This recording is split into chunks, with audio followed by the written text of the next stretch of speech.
Hello, everyone, and welcome back.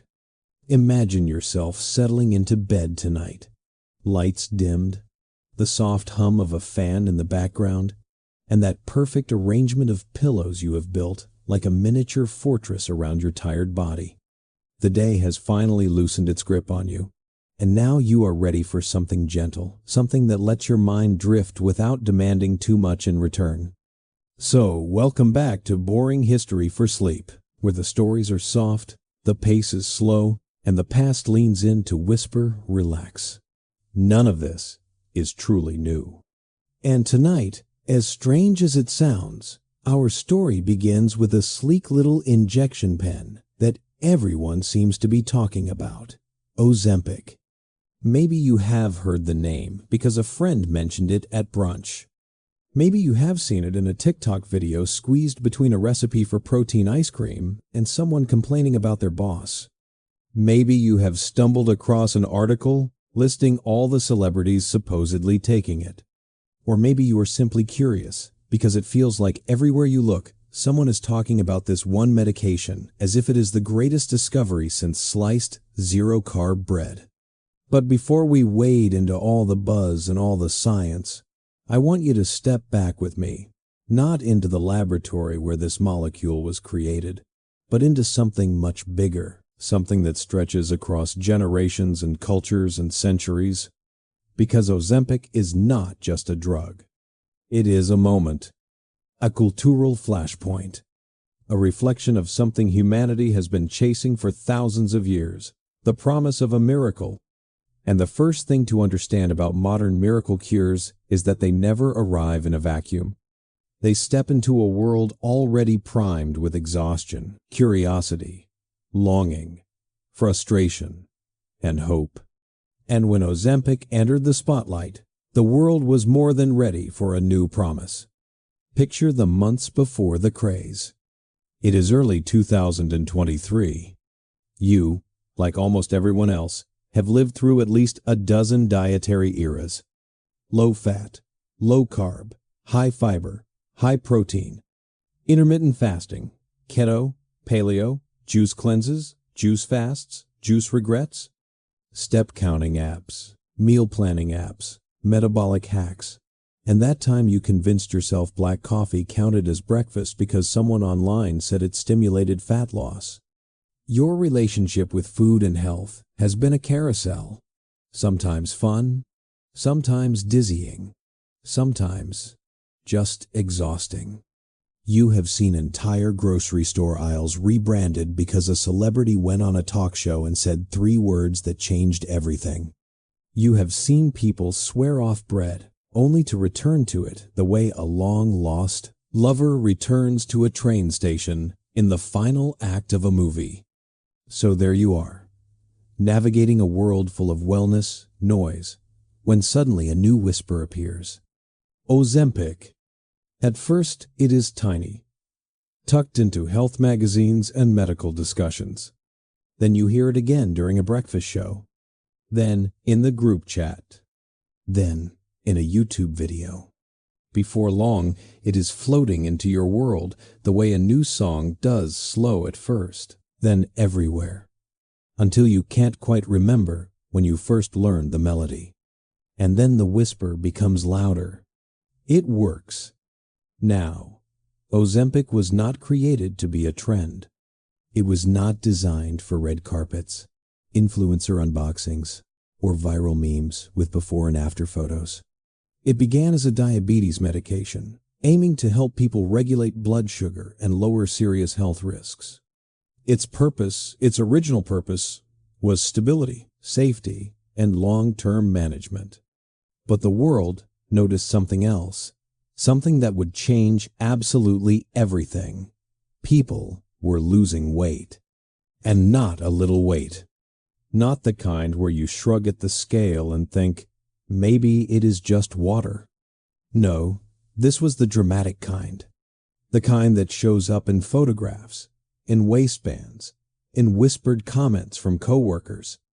That kind of visible, undeniable change.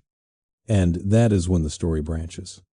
Because as soon as weight loss enters the conversation, history wakes up like an old friend tapping you on the shoulder.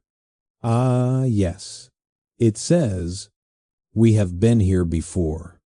Suddenly, the medication begins to float out of its original medical world and into the cultural one. People with no diabetes diagnosis begin researching it. People who have struggled with weight for years begin asking about it. Friends start sharing stories from friends of friends.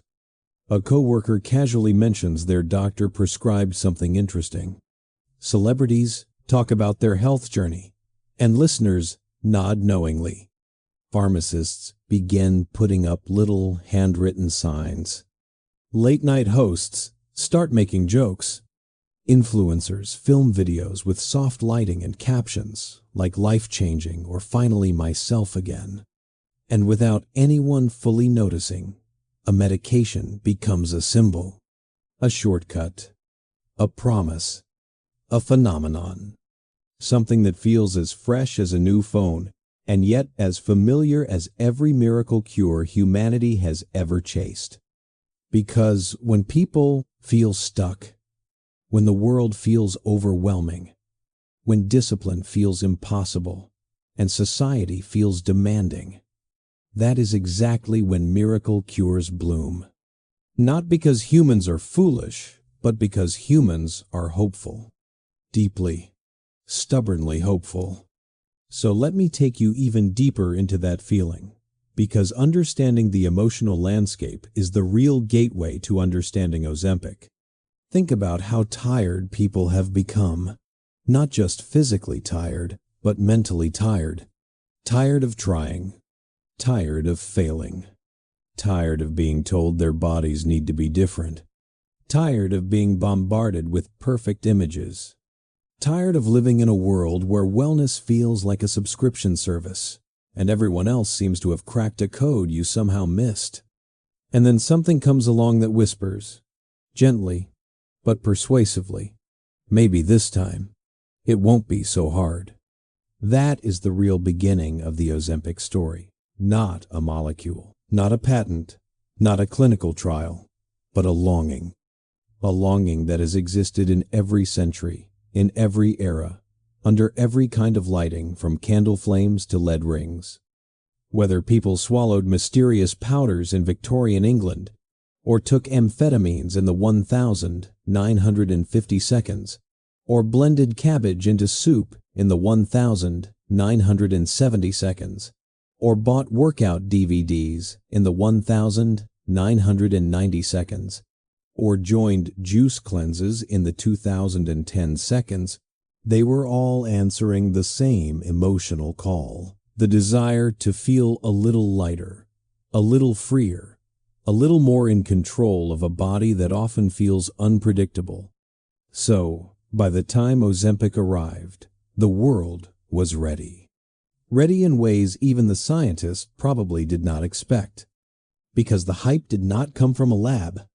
It came from the collective sigh of millions of people, exhausted by the endless cycle of trying and failing, losing and regaining, hoping and doubting. And that is why Ozempic is not just a medication. It is a moment in cultural history, a reflection of modern pressures layered on top of ancient insecurities, a mirror showing us not just what we want to change, but how desperately we want the process to be painless. But here's the twist, the comforting one. This is not a story about judgment. It is not about whether wanting change is good or bad. It is not about whether shortcuts are wise or foolish. It is simply about acknowledging something deeply human. We all want easier answers. And every time something promising appears, we gather around it the way people once gathered around traveling medicine wagons, or around early radio broadcasts announcing the latest health breakthrough, or around celebrity interviews where the newest trend is revealed with a dramatic flourish. Ozempic is new, but the pattern, not at all.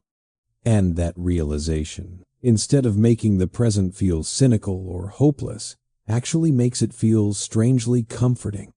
Because if generations before us chased shortcuts and generations after us will chase their own, then maybe our struggles do not make us broken, they simply make us human. So tonight, as you sink deeper into comfort and let your breath slow, let this story open the door to the larger journey we are about to explore. Because everything that comes next, from tapeworm diets to cocaine tonics, from grapefruit marathons to amphetamine pills, from leech treatments to celebrity endorsements, all of it forms the winding path that leads directly to the Ozempic moment. And understanding that path makes the present feel a little less chaotic, a little less overwhelming, and a lot more connected to the long, repeating rhythm of human hope. So take a breath, let your shoulders soften, and allow yourself to drift into the next chapter of this tale, a tale where miracles come and go, but hope never really leaves. The story of Ozempic did not truly explode because of science or medicine. It exploded because of something far more powerful in the 21st century, the vast, unpredictable, endlessly churning ocean of social media. If the first chapter of the Ozempic saga is about human longing, our timeless desire for an effortless miracle, then the second chapter is about the giant megaphone our era has built. Because in the modern world, nothing becomes a phenomenon quietly. Everything becomes a conversation, a performance, a trend, a confession, a meme, a scandal, or a lifestyle, depending on who posts it first. And Ozempic stepped into that environment like a spark landing on a pile of dry leaves. Imagine waking up one morning, grabbing your phone before your eyes, even adjust to the light, and scrolling through the glowing world that lives inside that little rectangle. On any given day, social media is filled with everything from dance challenges to pet videos to conspiracy theories about why your plants keep dying. But then something new starts to show up. At first it is small, someone making a vague reference to a new medication. Someone else mentioning a weekly shot that changed everything. Someone filming a before picture with a caption that feels like a wink. It is intriguing, but almost too subtle to care about. Then someone with a bigger following posts about it. Maybe an influencer who usually talks about skincare suddenly mentions they feel less hungry. Maybe a fashion blogger casually drops a phrase, like "my doctor suggested a new treatment." Maybe a comedian jokes on a podcast about how half of Hollywood is on that one shot. Suddenly, you hear the name again, and again, and again, and before long, the algorithm, the all-seeing matchmaker of internet content, decides that you must want to know more. And here's the strangely magical thing about algorithms. They do not just show you what you explicitly ask for. They show you what you hesitate over, what you think about for 2 seconds longer than usual, what you accidentally tap because your thumb slipped. The algorithm begins stitching together a version of reality where Ozempic is everywhere, constant, inevitable. One video becomes 5. 5 become 20. Before you realize it, you have scrolled through an entire ecosystem of people talking about one medication like it is a universal secret. That is how modern hype works, not as a lightning strike, but as a slow, shimmering fog that eventually fills the whole room.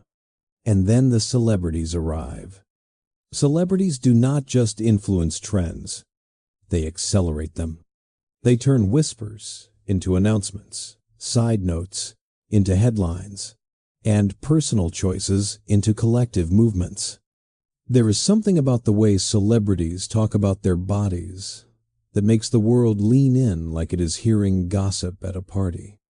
If someone famous loses weight, the internet immediately becomes a detective agency. People zoom in on red carpet photos, compare award season looks, and analyze jawlines with the intensity of a crime lab technician. When they change, the world demands answers. So when Ozempic stepped into celebrity culture, it transformed instantly. It became the rumored secret behind sudden transformations. It became the explanation for dramatic changes. It became the unconfirmed, but everyone suspects it missing puzzle piece behind a dozen glossy magazine spreads. Some celebrities denied using it. Others refused to comment. A few were honest. But even silence becomes a kind of fuel in the age of speculation. Suddenly, late-night hosts were joking about the miracle shot. Tabloids were printing headlines in all caps. And podcast hosts were weaving Ozempic into conversations like it was just another trending ingredient. The cultural oxygen got hotter, and the spark grew into a flame. But perhaps the most powerful group shaping the Ozempic narrative were not celebrities or influencers or comedians.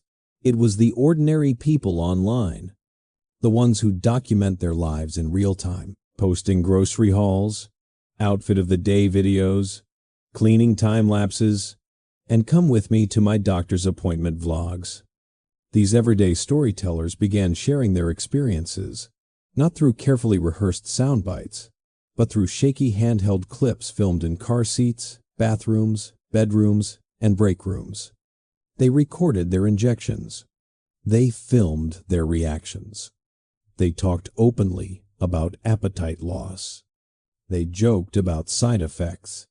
They made memes about cravings disappearing like magic. Their tone, their vulnerability, their candidness, this is what made the conversation feel real, relatable, intimate.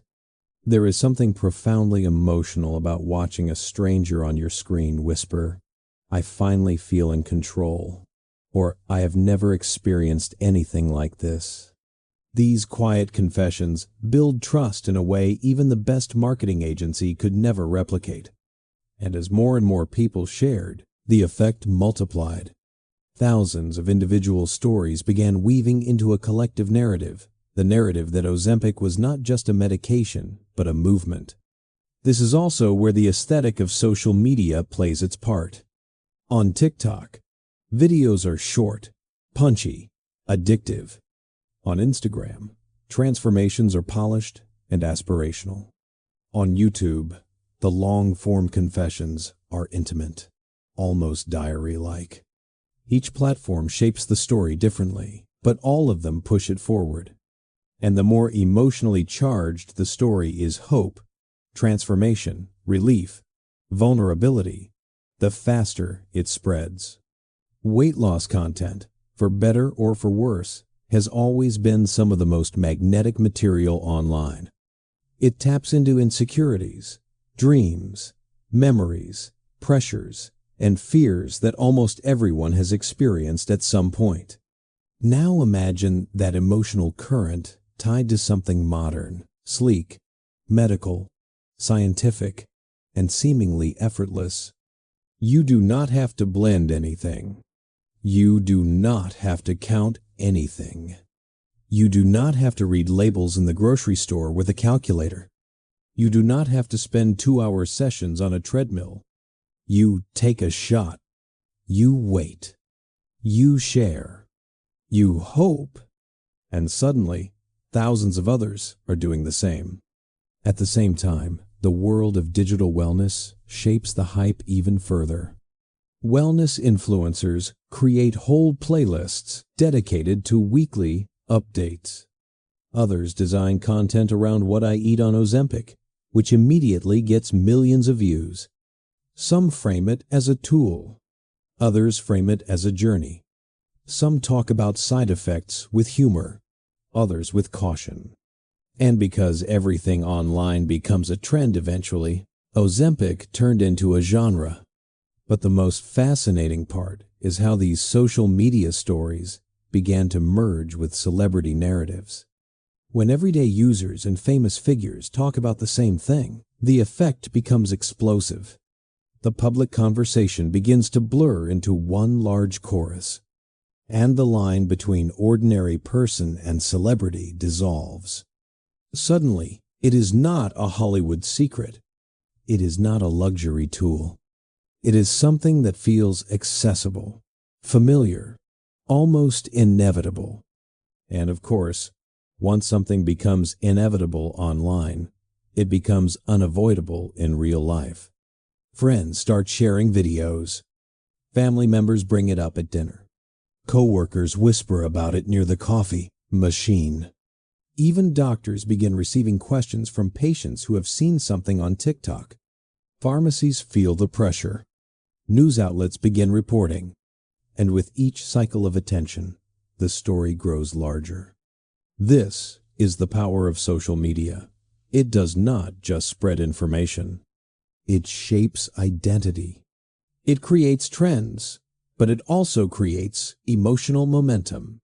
And Ozempic arrived at the exact moment when the internet was primed for a story about transformation: fast, dramatic, scientific, cinematic. And so, with just a few viral clips and a handful of celebrity rumors, the modern world created a phenomenon. Not because people are obsessed with shortcuts, but because the internet magnifies everything, every hope, every insecurity, every curiosity, into something larger than life. What began as a medication slowly turned into a movement, a trend, a meme, a cultural event. And that is where our journey continues. If you want to understand why the modern world fell headfirst into the Ozempic craze, you only need to look backward, because history is filled, absolutely overflowing, with people chasing miracle cures, shortcuts, quick fixes, and effortless transformations. The story of Ozempic is not new. It is simply the newest chapter in a very old book. A book our ancestors started writing centuries ago, long before smartphones, hashtags, ring lights, or celebrity culture. And once you step into that historical landscape, you realize that human beings have always longed for the same things: a lighter body, an easier path, and a little bit of hope wrapped inside something promising. Imagine going back hundreds of years, before nutrition labels, before calorie counts, before gym memberships, before wellness influencers told you to drink lemon water with enthusiasm bordering on prophetic. Even in these early eras, humans were experimenting, sometimes bravely, sometimes foolishly, sometimes desperately, with anything that seemed capable of changing their bodies quickly. It was not because they were naive. It was not because they were easily fooled. It was because the desire to feel better, to move easier, to fit into the expectations of society even back then was part of the human experience. So tonight, as you ease deeper into your pillow and let your breathing slow, let us drift through that long history. Not as a lecture, but as a gentle stroll through time, like walking through a quiet museum after hours lights dimmed, footsteps soft, stories echoing faintly from the walls. Our journey starts in the 19th century, where miracle cures were practically a national hobby. Imagine Victorian-era advertisements, printed in bold ink, promising that powders, potions, and peculiar concoctions could melt away unwanted weight.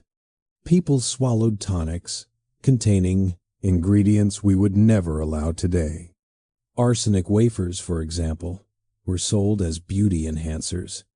The logic was simple and dangerously misguided. A little bit of poison might make you slimmer. Imagine taking something deadly, not because you were reckless, but because the world convinced you it might make you more acceptable. Then there were the tapeworm pills, one of history's most surreal trends.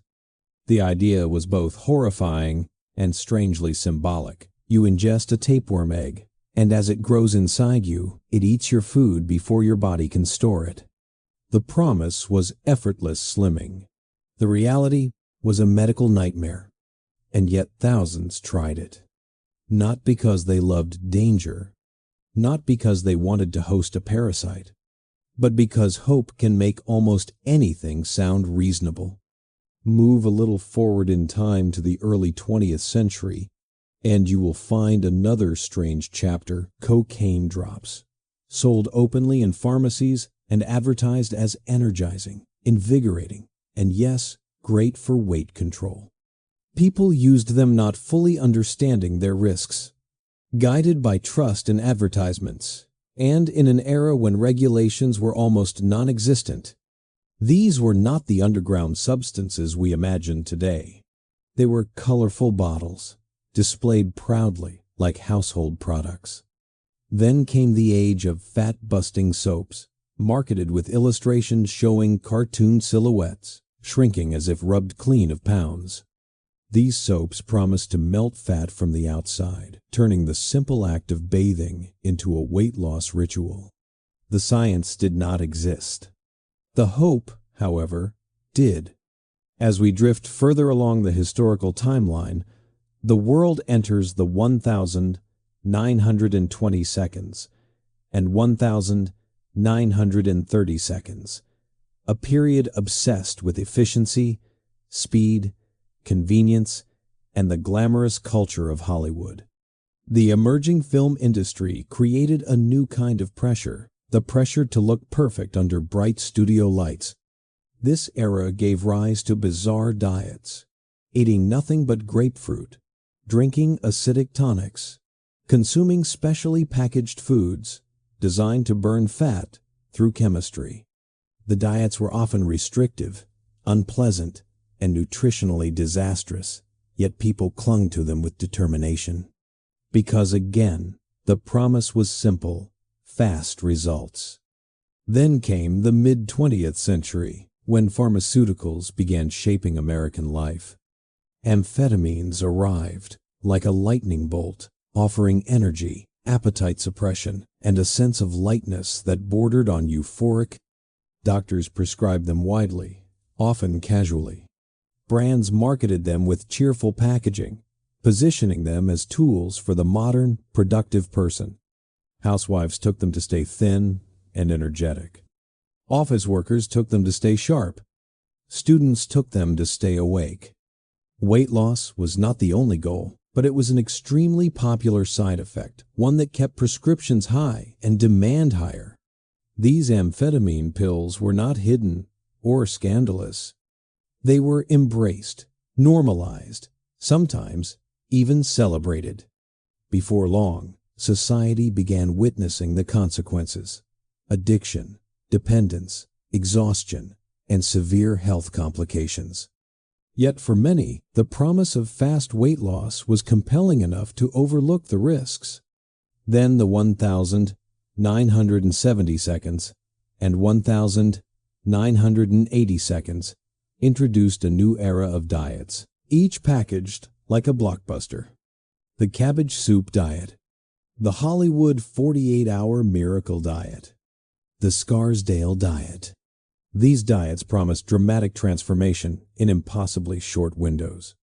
They suggested that willpower was a simple switch, that discipline was purely a matter of mentality, and that your body was an obedient machine waiting for instructions. Of course, the reality was more complicated. Many of these diets led to quick weight loss, followed by quick regaining what the world would later understand as the cycle of yo-yo dieting.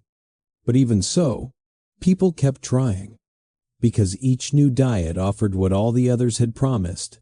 Maybe this one is the answer. The 1,990 seconds brought one of history's most intense pharmaceutical waves, fen-phen, a combination of two drugs that became a phenomenon almost overnight. Doctors prescribed it at dazzling rates. People celebrated its effects. Magazines praised it. But then came the reports of dangerous heart and lung problems. The drug was pulled from the market, leaving behind lawsuits, confusion, and heartbreak. And yet, even in the aftermath, the pattern continued. The 2000s ushered in the era of wellness culture, fitness, DVDs, detox teas, juice cleanses, online programs, and subscription-based transformations. Social media magnified everything. For the first time in human history, people had front-row seats to the diets, routines, bodies, and results of millions of strangers. The comparison pressure skyrocketed. Aesthetics became a daily performance. Wellness became an identity. And all the while, beneath the surface of every decade, one feeling stayed the same: the desire for a miracle. That is what ties Victorian arsenic wafers to modern supplements. That is what connects grapefruit marathons to celebrity-endorsed programs. That is what links amphetamine pills to fen-phen to detox teas. Every era, no matter how old-fashioned or modern, gives birth to one thing that feels like the answer. So when Ozempic arrived, with real clinical backing, real scientific data, real medical outcomes, and real appetite-suppressing effects, the world reacted exactly the way history told us it would. People were not irrational. They were not naive. They were human, responding to the same longing that shaped every generation before them.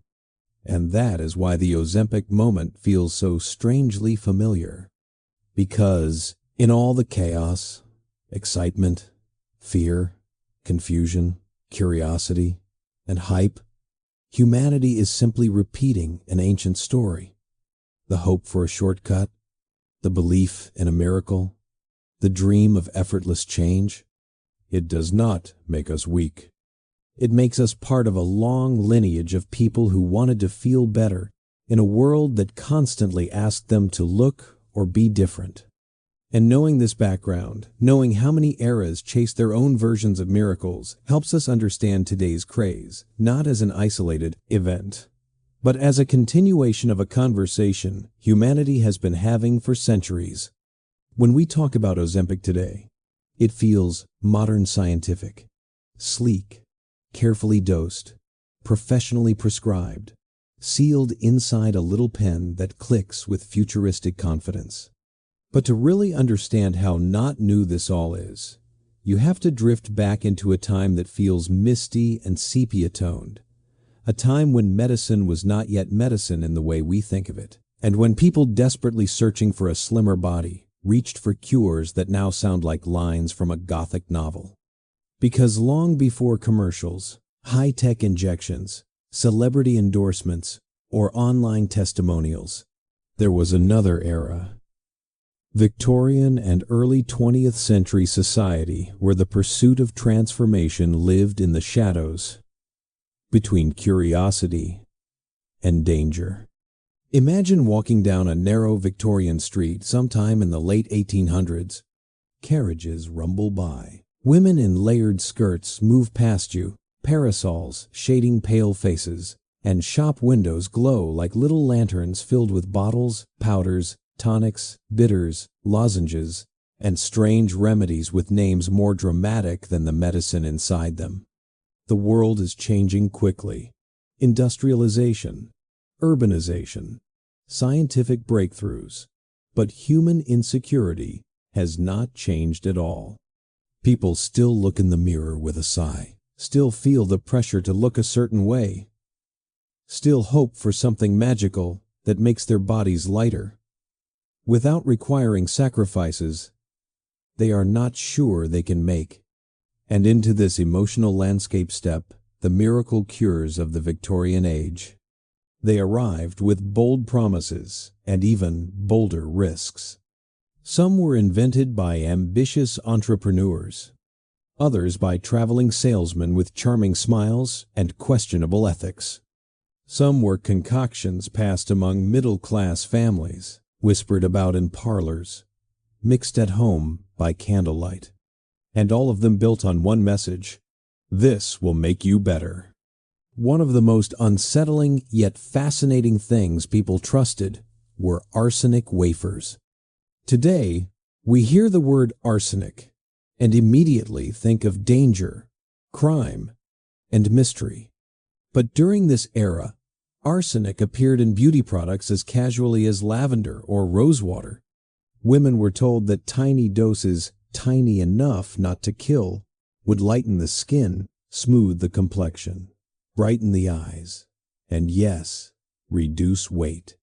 Advertisements used dreamy language, describing how the wafers would refine the figure and soften one's silhouette.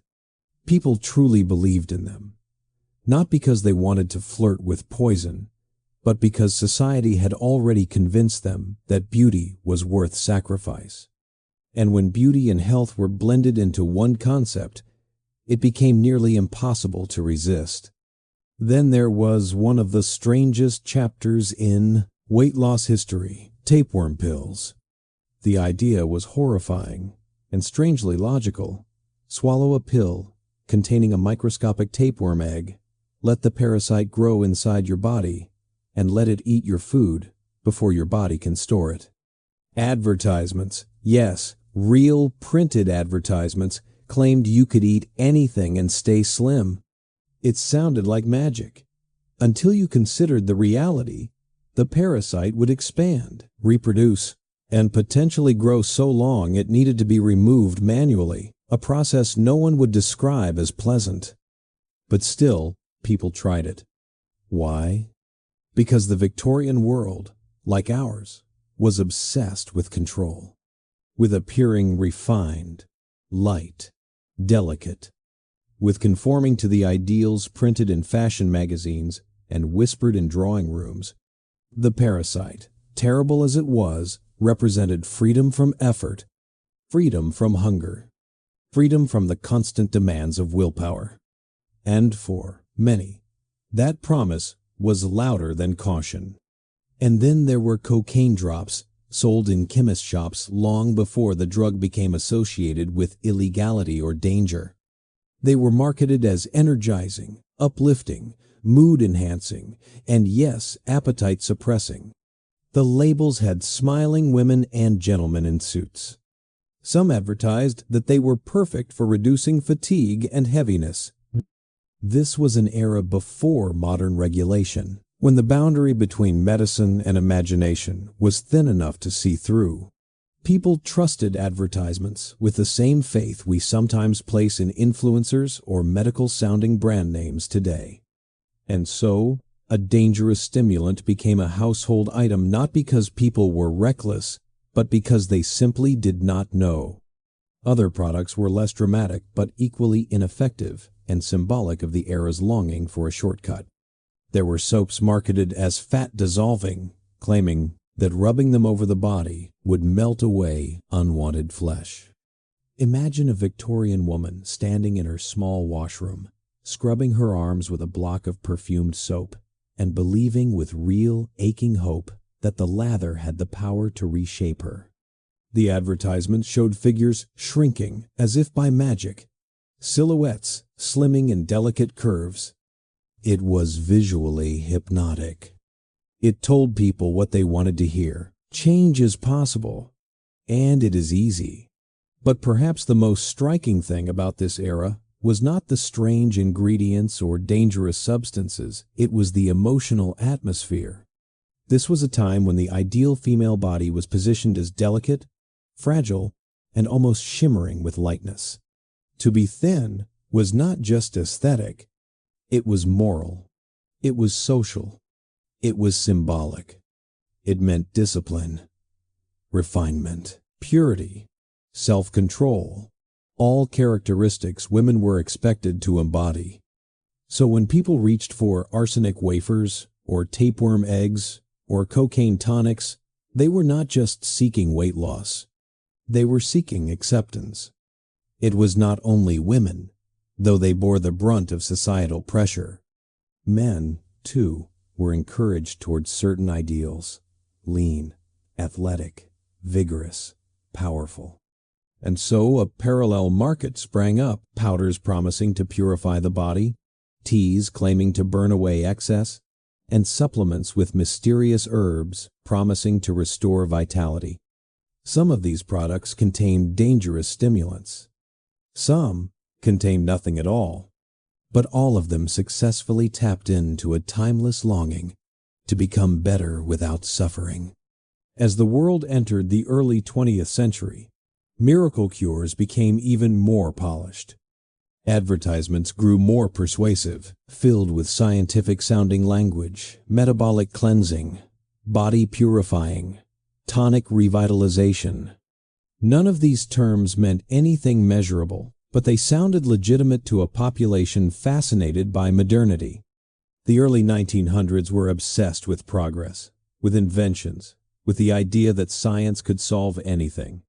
That optimism spilled into health, making people believe that slimness and wellness could be achieved through a simple product. You can almost imagine someone in 1905 holding a small bottle of a mysterious tonic, reading the promises printed in ornate lettering, and thinking, maybe this will finally work. It is the same thought someone in 2024 thinks while researching Ozempic online. Different century, same hope. And while these early miracle cures were often dangerous or ineffective, they laid the emotional groundwork for everything that came later. They taught people that transformation was worth pursuing aggressively. They normalized the idea that the body could be changed through chemical intervention. They planted the belief that shortcuts existed and that someone, somewhere, would sell them to you. This historical period also created a template. A product appears, promises a revolution, spreads quickly, becomes culturally iconic, reaches a breaking point, and then fades as a new miracle replaces it. This rhythm repeats over and over again, all the way to the present moment. And it is why the Ozempic craze feels so familiar today. It follows the same emotional choreography. The Victorian era might seem distant, but its logic is not. Those people wanted what we want. They feared what we fear. They believed what we believe. Their miracle cures were not primitive or foolish. They were simply the tools available at the time to meet a need that still exists within us. And with that understanding, we can now drift into the next phase of the story. How the mid-century pharmaceutical boom transformed miracle cures from curiosities into cultural phenomena. If the Victorian and early 1900s eras were filled with strange potions and risky home remedies, then the mid-20th century was something entirely different. This was the moment when miracle cures stopped looking like curiosities from mysterious apothecaries and started looking like prescriptions from professionals in clean white lab coats. And that shift changed everything. Because once medicine became sleek, scientific, and wrapped in clinical authority, miracle cures no longer felt like gambles. They felt trustworthy. They felt inevitable. They felt modern. Imagine the world between the 1,940 seconds and 1,970 seconds.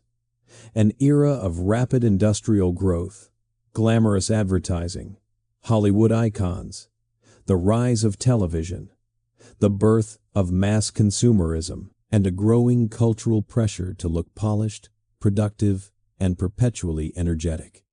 It was a time when society expected people, especially women, to run households, raise children, socialize, stay cheerful, stay attractive, and somehow maintain the body of a movie star, all while pretending it required no effort.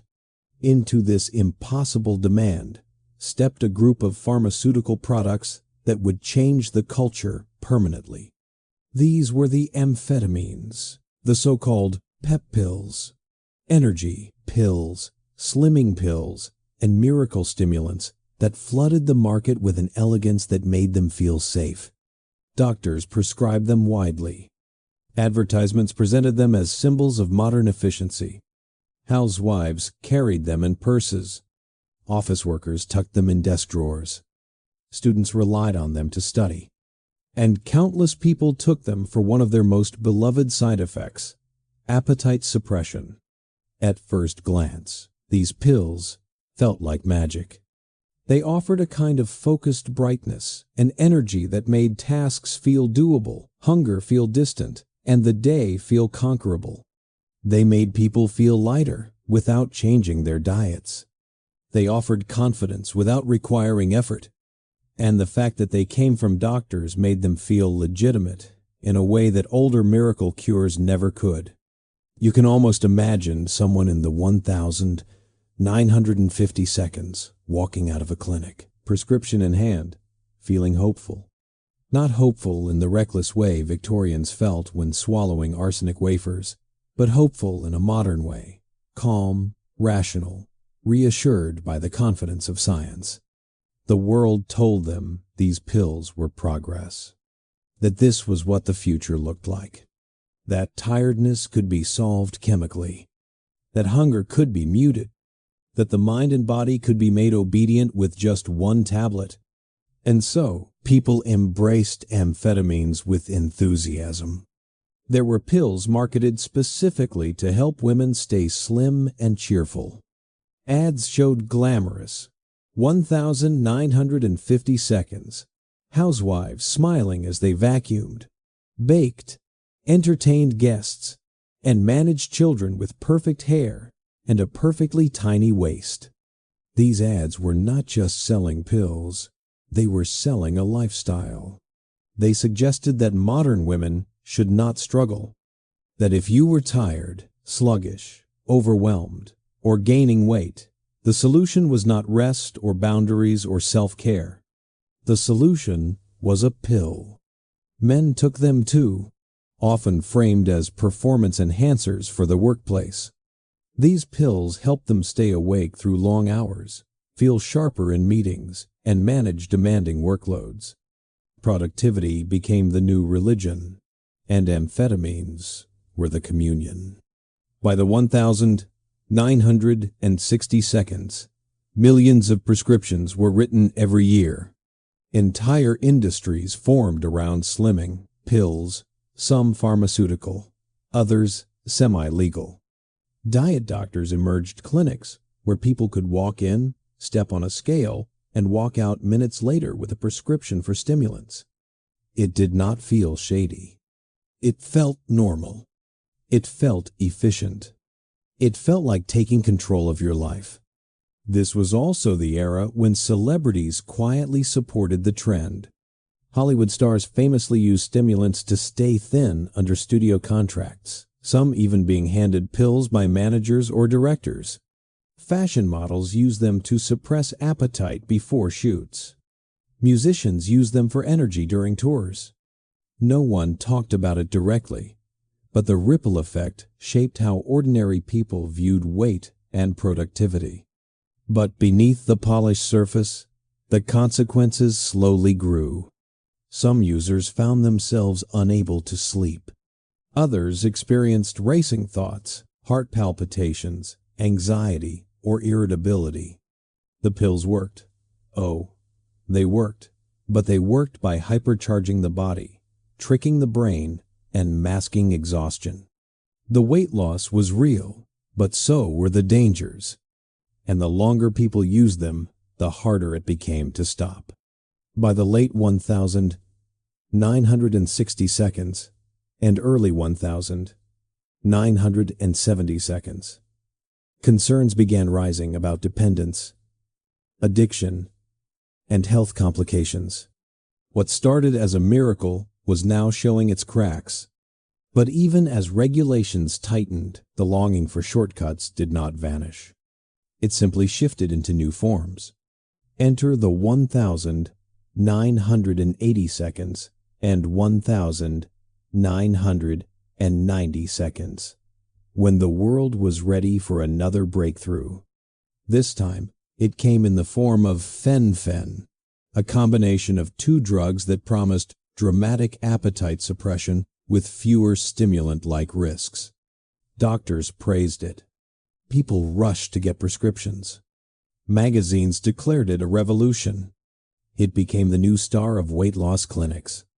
For a while, it felt like the miracle everyone had waited for, a pill that controlled hunger, reduced cravings, and made weight loss feel automatic. But then, almost like an echo of history, reports emerged about dangerous side effects, heart issues, lung problems, and long-term complications.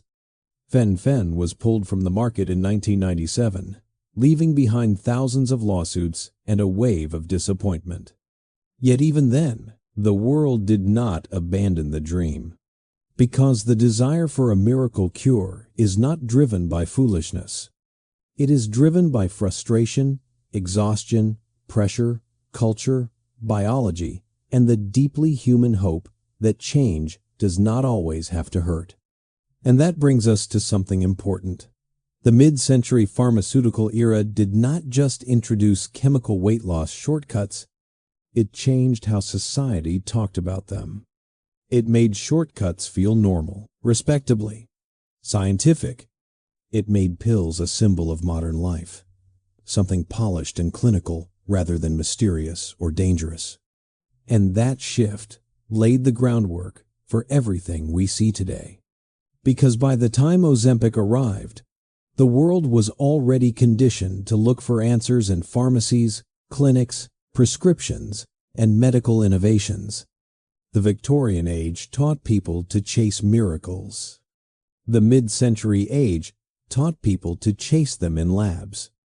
That is why the Ozempic craze does not feel chaotic, it feels familiar, comfortably even. It follows the same arc we have seen a dozen times.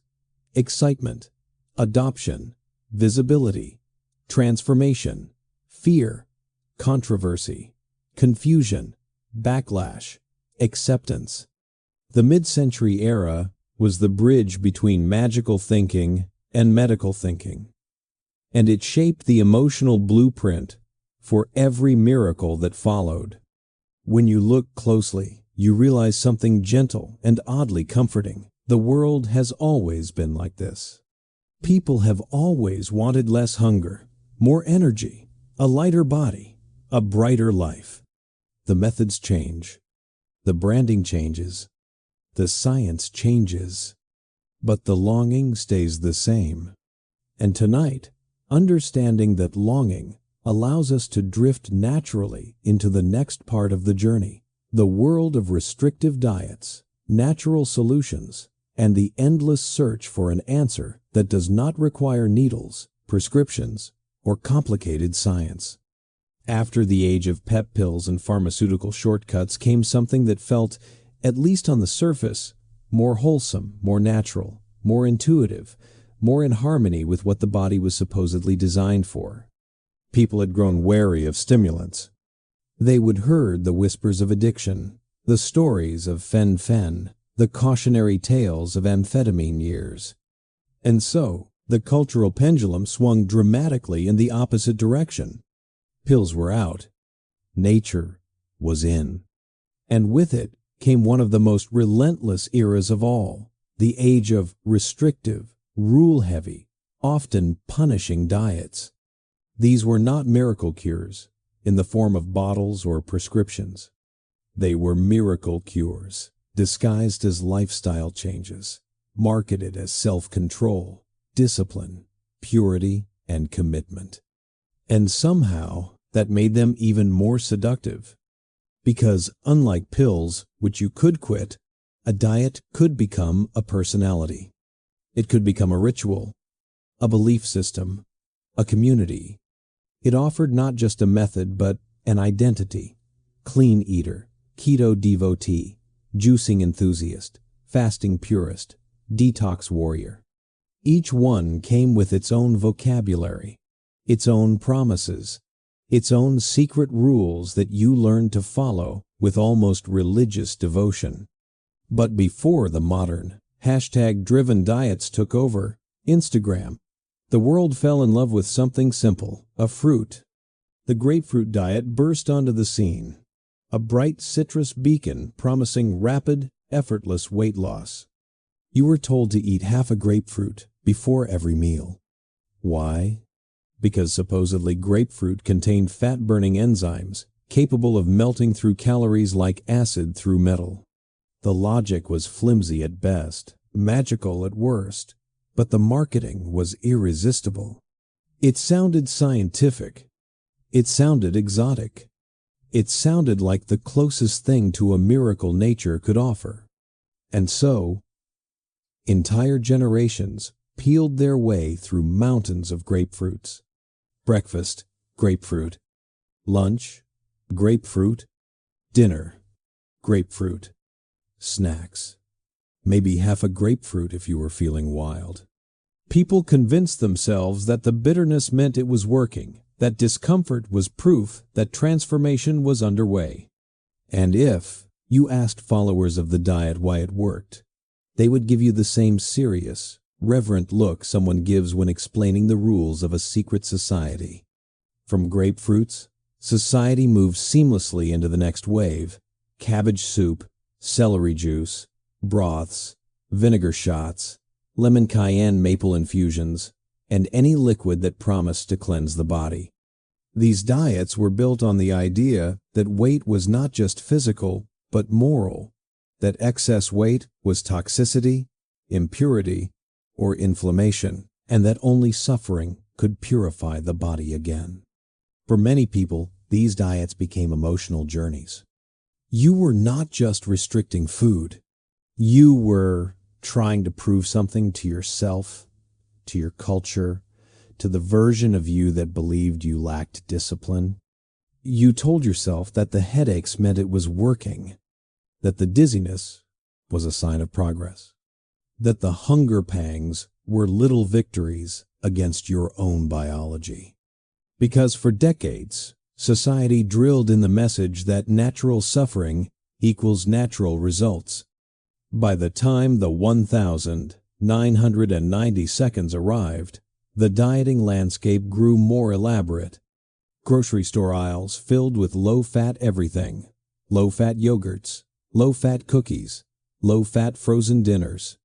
Food scientists scrambled to engineer snacks that tasted rich while containing no fat, forgetting, conveniently, that real hunger does not negotiate with chemistry. People bought lean cuisine meals by the dozen, added Snackwell's cookies to their shopping carts, and congratulated themselves on choosing healthy desserts. Never mind that these foods often replaced fat with sugar. Never mind that they left you hungrier than before. The promise of fat-free was too powerful to resist. Then came carb phobia, an era where bread became a villain and pasta a forbidden pleasure. Carbs were framed as the enemy of modern society, the thing standing between you and the body you wanted. People traded spaghetti dinners for lettuce, wrapped everything. They learned to fear bagels. They whispered about potatoes with suspicion. The idea was not logical. It was emotional. And in the world of diets, emotion ruled everything. After carbs came detoxing, a trend that promised to wipe the slate clean. You were told that toxins, undefined, mysterious, ever-present, were lurking in your body, and the only way to get them out was to drink juices, starve for a while, and pray your digestive system did not hold a grudge. A detox was not marketed as weight loss. It was marketed as rebirth. And people love rebirth. It feels spiritual. It feels fresh. It feels like wiping the board of your life and starting again with nothing but green juice and optimism. Of course, there were the celebrity diets too. The lemonade cleanse, the bikini body diet, the 7-day shred, the Hollywood 48-hour miracle. Magazines sold these like treasures. Talk shows talked about them like revelations. And for a moment, a fragile, hopeful moment, you believed. Because dieting culture knew exactly how to make you believe. It offered community. It offered structure. It offered rules. It offered a sense of control in a world that often felt chaotic. Every diet had a hero ingredient: grapefruit, cabbage, lemon, apple cider vinegar, chia seeds, coconut oil, bone broth. Every diet had a villain: carbs, fats, gluten, dairy, sugar, nightshades, lectins, processed foods, non-processed foods, foods that were too processed or not processed enough. And every diet had a promise that if you followed the plan perfectly, your life would change perfectly. But diets rarely delivered perfection. They delivered fatigue, irritability, cravings that felt like battles, social events filled with excuses, evenings spent rehearsing how to explain your rules to friends without sounding dramatic, mornings spent negotiating with a scale that never seemed to appreciate how hard you were trying. Yet you stayed. Not because the diets were effective long term, but because they made you feel hopeful in the short term. The rituals gave you something to hold on to. The structure made life feel predictable. The rules gave you a sense of progress, even when the actual progress was minimal. And that is the strange truth about restrictive diets. They do not survive because they work. They survive because they give people something to believe in, something to belong to, something to do while waiting for life to get easier. From the grapefruit craze to the juice cleanses to the low-carb revolutions, society kept reinventing the same idea. Restriction equals purity. Hunger equals discipline. Pain equals transformation. And if the suffering feels unbearable, that must mean the results are on their way. But diets, like all miracle cures, eventually crack under their own promises. People hit plateaus, energy crashes, hormones rebel, metabolisms slow, and life messy, emotional, human life refuses to fit inside a list of rules printed on a magazine page. Yet even as they faded, diets left behind an emotional imprint, a blueprint, a reflex, a way of thinking that continued shaping culture long after each trend vanished, a belief that the natural path must be the right path, even if that natural path involves drinking something that tastes like liquefied lawn clippings at 6 a.m.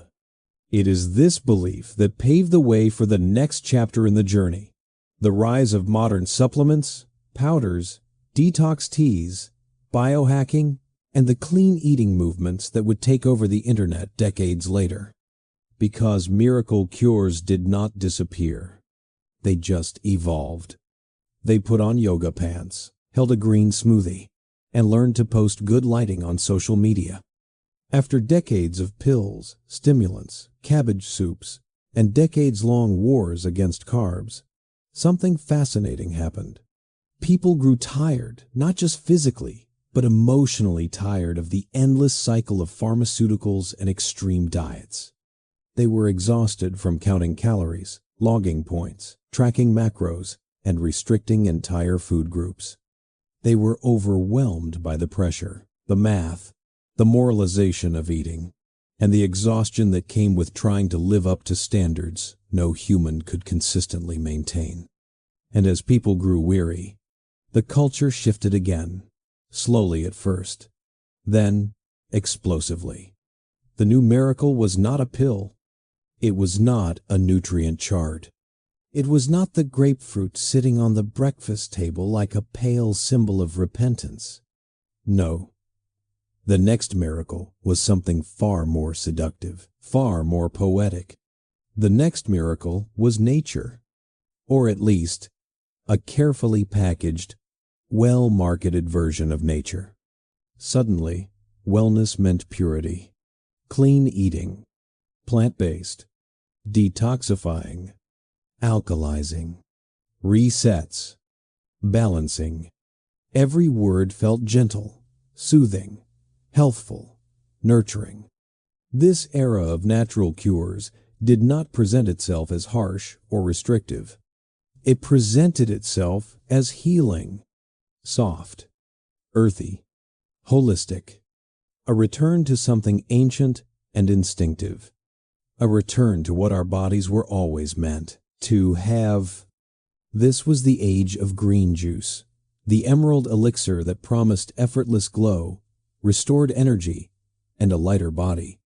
People lined up at juice bars, holding bottles filled with blended spinach, kale, ginger, and celery.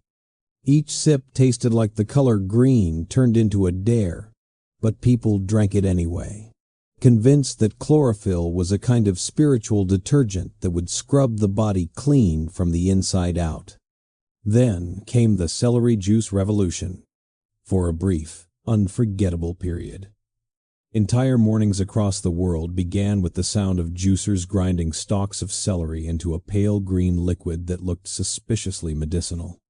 People posted photos of their morning glasses with captions like healing, balance, and restoring. And because the movement arrived during the rise of social media, it did not stay small. It took over. You could scroll through Instagram and see celebrities, influencers, yoga instructors, and suburban moms all holding the same glass of celery juice, all claiming life-changing benefits. Some said it cured bloating. Others said it cured brain fog. A few hinted it might cure everything except a broken heart. And though the taste was less refreshing and more liquefied garden, people kept drinking it.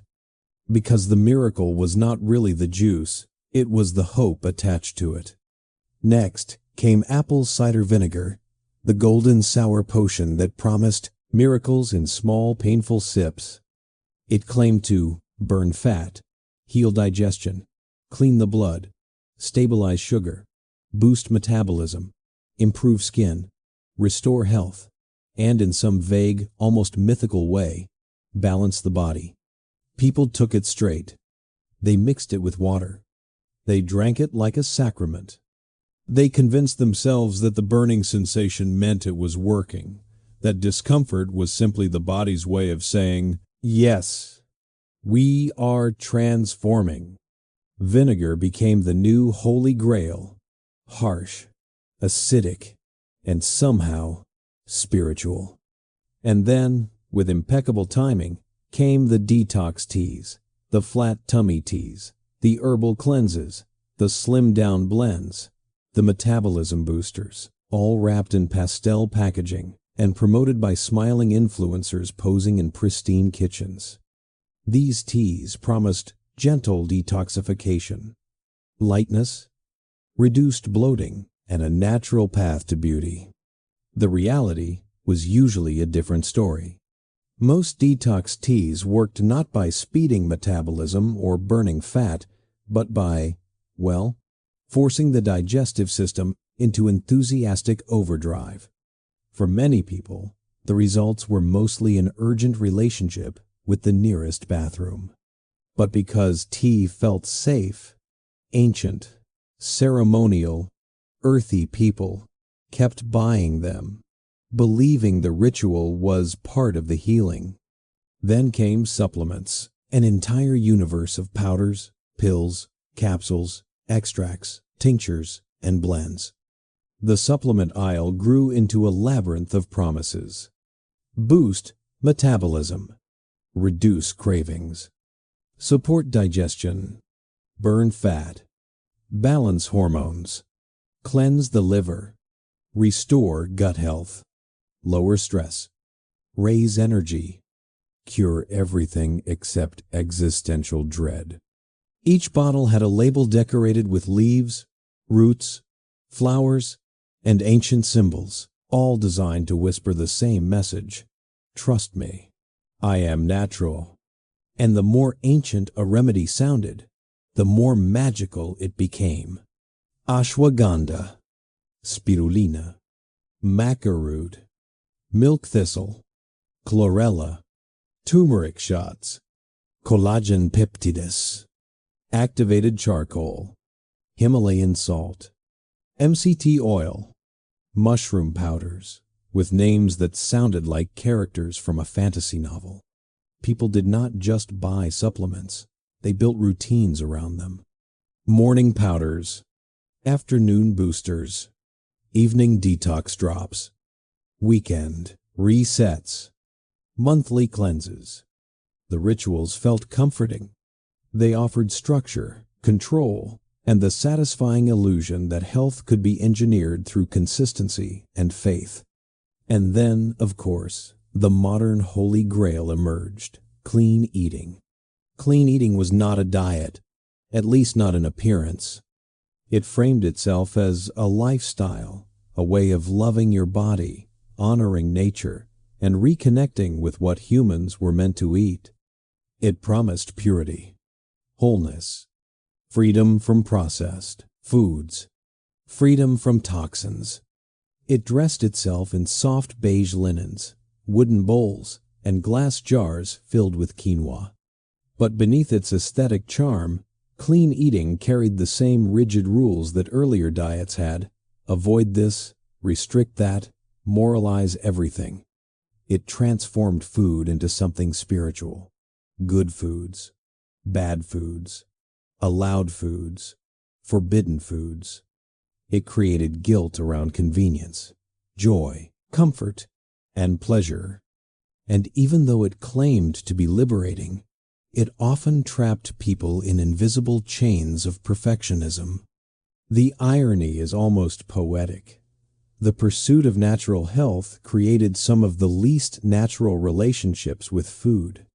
And yet, the movement flourished.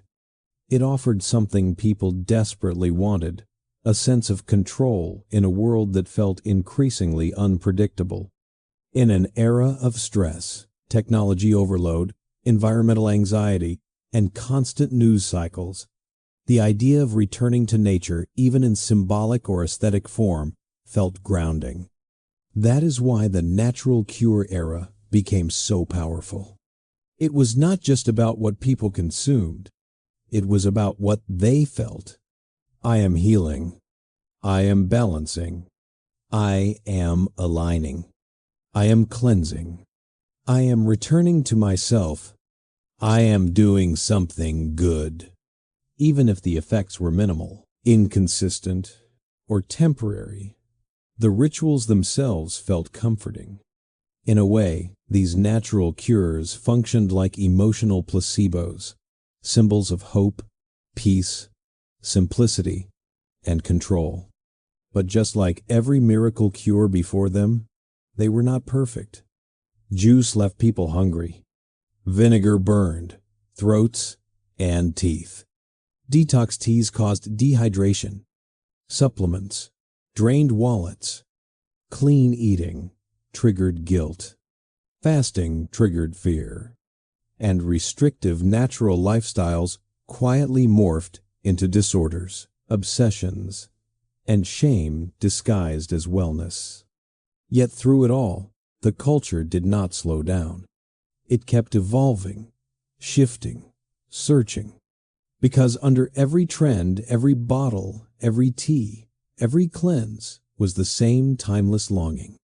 The longing for an easier life, for a lighter body, for a clearer mind, for control in chaos, for a miracle that did not hurt. And it was this longing, reshaped again and again, that would push society into its next chapter, the era of modern miracle pills, celebrity endorsements, and the high-tech biohacking culture that would eventually lead, inevitably, to drugs like Ozempic. But for now, in this quiet corner of history, the natural cure era stands as a reminder of something deeply human, that when science disappoints us, we run to nature. And when nature disappoints us, we run back to science. And somewhere between the two, we are always hoping. If the era of natural cures taught people to believe in plants, powders, and purity, then the next influence, subtle at first, then overwhelming, came from a completely different world, the world of celebrity bodies. A world built on bright lights, red carpets, camera flashes, magazine covers, and the curated illusion of effortless perfection. A world where transformation is not just personal, it is public, it is documented, it is dissected, it is measured not in health, but in headlines. To understand why modern society clings so tightly to miracle cures, you have to understand the hidden gravity of celebrity culture. Because whether we admit it or not, famous bodies shape the dreams, expectations, insecurities, and hopes of millions of ordinary people. Even people who swear they do not care about celebrities often absorb the imagery without realizing it. It is in movie posters, commercials, trailers, Award shows, social media ads, talk shows, interviews, and paparazzi snapshots. It is everywhere, quietly, persistently, relentlessly shaping the sense of what a body should look like. Imagine Hollywood for a moment. Not the glamorous version with champagne fountains and velvet dresses, but the backstage reality. A world where actors are scrutinized under camera lenses capable of capturing every detail. Where a single unflattering photo can become global news. Where producers, managers, stylists, and studios nudge, pressure, encourage, and suggest that a performer maintain a certain image. Where timelines are tight, roles are demanding, and bodies are expected to fit characters, costumes, and fantasies with mechanical precision. This environment did not start with social media. It existed long before Instagram filters, long before digital editing, long before influencers posted morning routines.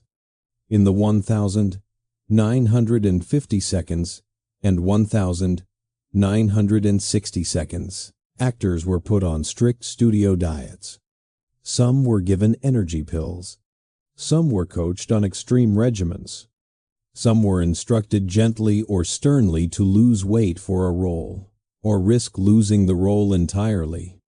The pressure was enormous, but invisible to the public. All the audience saw was the finished product. The glowing face, the graceful pose, the flawless outfit. The illusion. Fast forward through the decades, and the same pattern continues, only faster, more intense, more global. Magazine covers become more polished. Paparazzi culture grows more aggressive. TV networks develop entire segments around celebrity bodies, post-baby transformation, summer shape, award season, glow-ups, and each time a celebrity appears at an event looking suddenly transformed thinner, more defined, more sculpted, the world watches with fascinated curiosity. People do not necessarily want to be celebrities, but they want to understand the magic behind them. And that curiosity turns into questions. How did she lose weight so fast? What is his secret routine? Why does her body never seem to age? What supplements does he take? What does she eat? How is that even possible? The questions turn into conversations. The conversations turn into rumors. The rumors turn into articles. The articles turn into products. The products turn into trends. And each trend quietly whispers the same seductive promise. If they can do it, maybe you can too. That is how celebrity culture feeds the miracle cure industry, not through direct endorsement, but through the simple fact that famous bodies are constantly on display, constantly idealized, constantly held up as the standard, even when no one explicitly calls them that. Then social media entered the scene, and everything accelerated.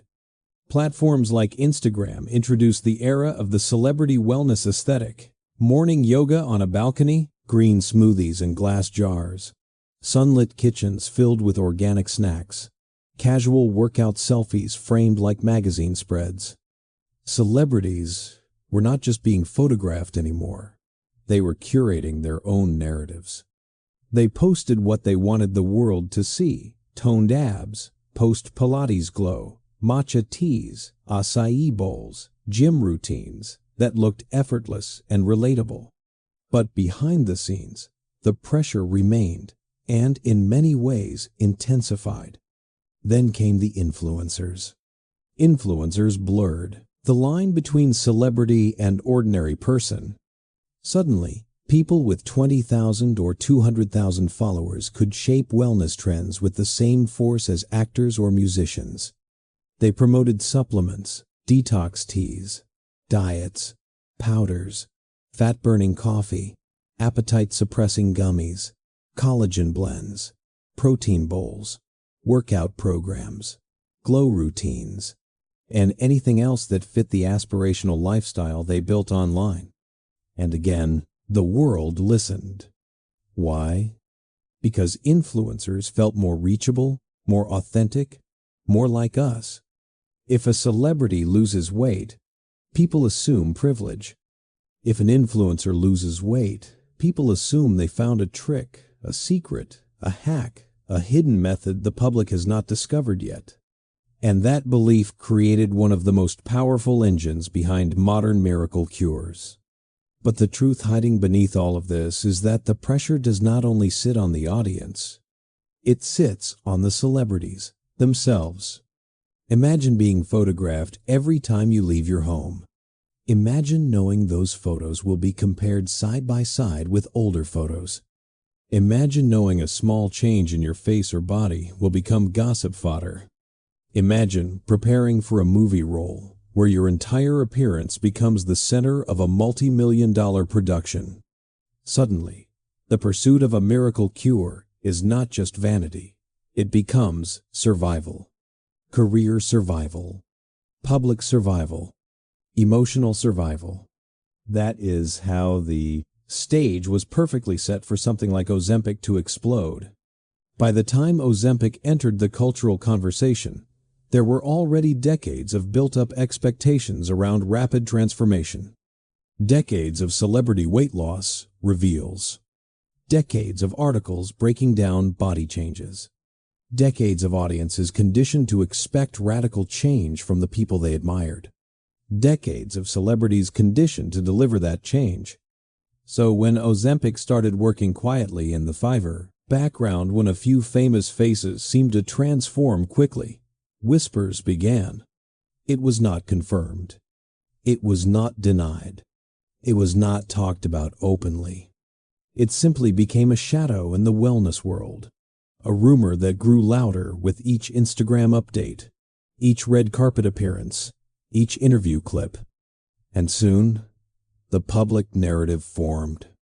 There is a new miracle in town. But the real influence of celebrity culture was not in the rumors. It was in the emotional symbolism. Ozempic represented something people had been conditioned to believe for years, that transformation should be fast, dramatic, visible, achievable, that if celebrities can change quickly, so should we. That worry, frustration, longing, and impatience were entirely normal responses to living in a world of polished perfection. That is why the Ozempic phenomenon did not feel like a surprise when it finally went mainstream. It felt like a missing puzzle piece. It felt like an answer society had been waiting for. It felt like the natural continuation of decades spent watching famous bodies shape our understanding of what health and beauty should look like. And silently, beneath all the noise, lay a truth that almost no one talks about. Celebrity culture is not powerful because people worship celebrities. It is powerful because it reveals what people already want. Celebrities do not create the desire for miracle cures. They amplify it. Every transformation, real or rumored, acts like a gentle reminder of a deep longing that already lives inside millions of people. A longing shaped by culture, by childhood, by advertising, by comparisons, by insecurities, by years of effort that never fully deliver the results they promised. That longing was not born with Ozempic. It did not begin with detox teas. It did not begin with grapefruit or cabbage soup or amphetamines. It has been here forever, waiting for its next miracle. And that is where our journey leads next, into the world of modern digital media, where algorithms, trends, online communities, and viral moments turned Ozempic from a whisper into a global cultural force. If celebrity culture acted as a spark, then social media algorithms were the wind that turned that spark into a wildfire, quietly at first, then unmistakably, until Ozempic was not just a rumor or a whisper, but a presence woven into the fabric of daily online life. The modern world does not spread ideas the way it used to. Nothing travels in a straight line anymore. Everything spreads outwards in loops, spirals, echo chambers, and viral ripples pushed by invisible digital hands. And Ozempic was perfectly shaped for that environment. The story did not begin in scientific journals or medical conferences. It began in the small, shaky videos captured on smartphones. Clips filmed in bathrooms, bedrooms, office cubicles, parking lots, front seats of cars, the intimate corners where people speak freely, casually, almost like diary entries, meant for strangers who might understand. And these videos were not polished. They were not edited with cinematic transitions or perfect lighting. They were raw, vulnerable, confessional. They carried a tone that made the viewer lean in. I never talk about this, but, or here's what has been happening to me lately, or I did not expect to share this, but. This tone became the emotional center of the Ozempic conversation. Not glamour, not celebrity, but honesty. And algorithms love honesty. Or at least, they love the appearance of it. Because the TikTok and Instagram algorithms are not moral or scientific or thoughtful. They are mechanical creatures, trained to chase engagement. Anything that makes someone pause, react, comment, or whisper, "Wait, what is this?" The moment people started watching Ozempic videos all the way through, the moment they shared them, the moment they whispered in the comments, the algorithm made a decision without hesitation: show this to more people. The effect was quiet at first. One video turned into two into three, then into a steady stream: updates, confessions, weekly logs, side effect diaries, unboxings, weigh-ins, emotional reflections. Some people talked about the hunger disappearing. Others talked about feeling lighter for the first time in years. Others joked about Ozempic burps, a phrase that strangely, humorously became part of internet culture. Meanwhile, others expressed fear, confusion, hesitation, or concern. The videos were not uniform. They did not send one message. They did not agree with each other. That was the key.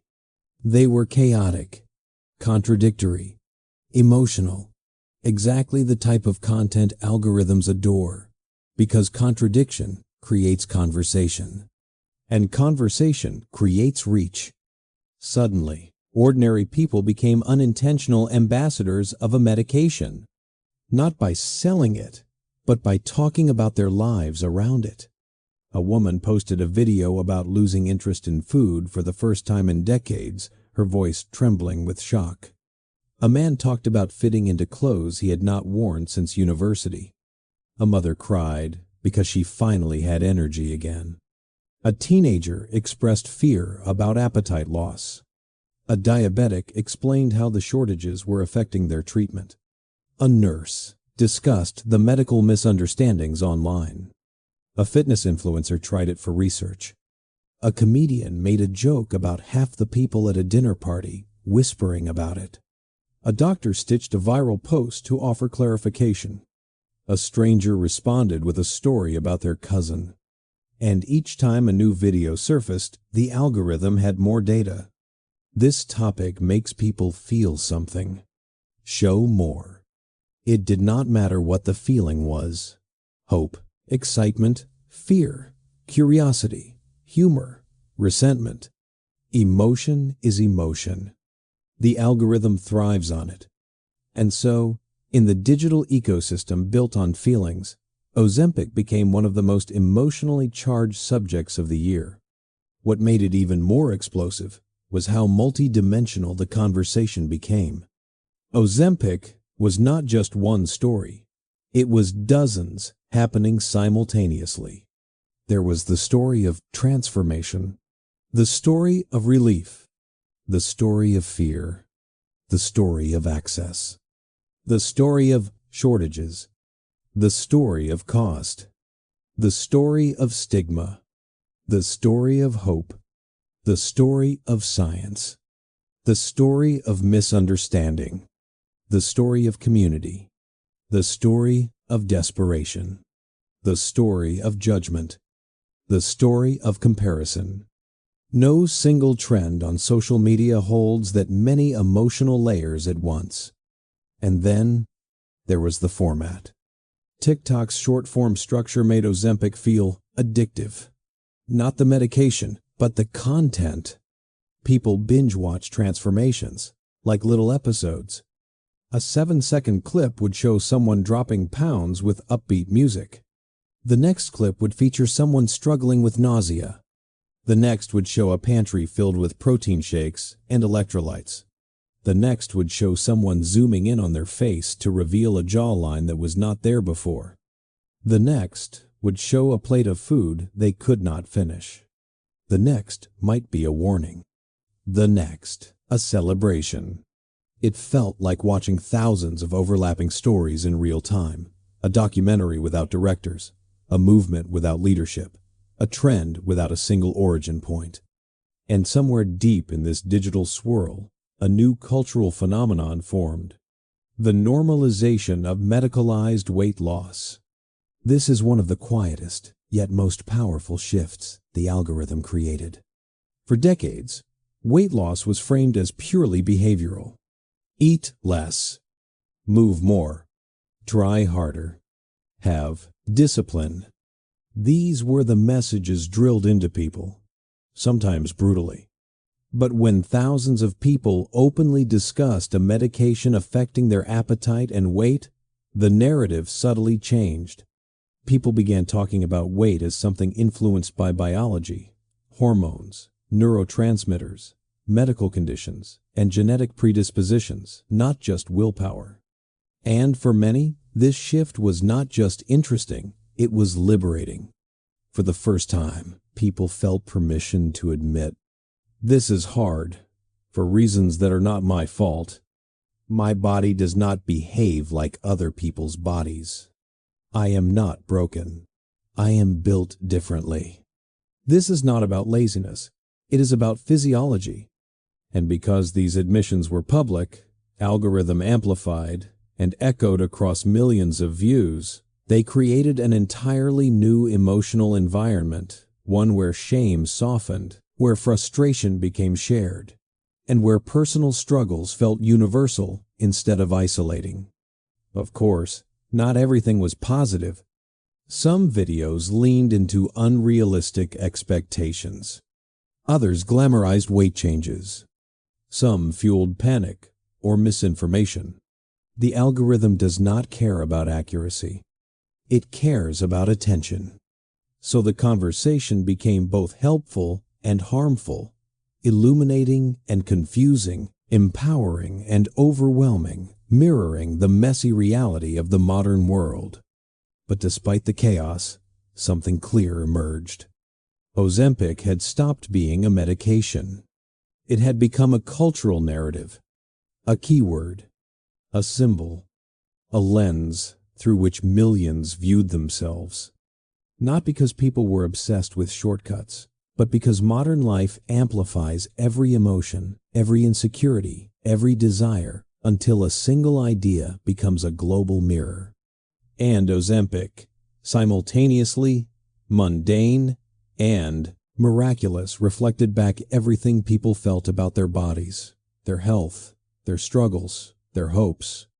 And that brings us to the next chapter of this story, the one where science finally steps into the conversation to explain what is actually happening inside the body. Because behind all the rumors, memes, videos, and cultural noise, there is a biological mechanism powering everything we see. And understanding that mechanism is the key to understanding why this moment is different from every miracle cure that came before it.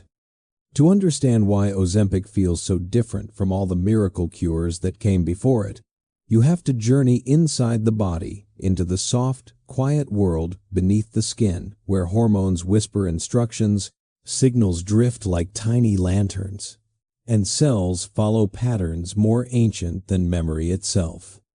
Because at the heart of the Ozempic phenomenon lies something surprisingly gentle, subtle, and biological. Not magic, Not hype. Not celebrity influence. Just chemistry. Just physiology. Just the simple truth that the body is far more complex than the old eat less, move more mantra ever allowed. So let us slip quietly into that inner world now, not with scientific harshness, but with curiosity, as if walking through a glowing nighttime garden where everything is alive and communicating, each part doing its job with quiet dedication. Inside your digestive system lives a hormone called GLP-1. It is small, but important, like a messenger, delivering little notes around the body. Every time you eat, this hormone is released, telling your brain, we have had enough. You can stop now. It slows digestion, helps the pancreas release insulin, and stabilizes blood sugar, so you do not feel the wild highs and lows that make hunger spike. In some people, this hormone works with gentle efficiency. In others, it barely whispers. And for many, especially those dealing with blood sugar irregularities, hormonal imbalances, or metabolic differences, the signals do not travel clearly. The brain does not get the "we are full" message soon enough or strongly enough. Hunger becomes louder than reason. Cravings become constant companions. Eating feels like a battle rather than a rhythm. Ozempic, at its core, is simply a GLP-1, mimic a molecule shaped like that natural hormone, able to attach to the same receptors, amplify the same signals, and turn the soft whisper of fullness into something the brain can finally hear. It is not overriding the body.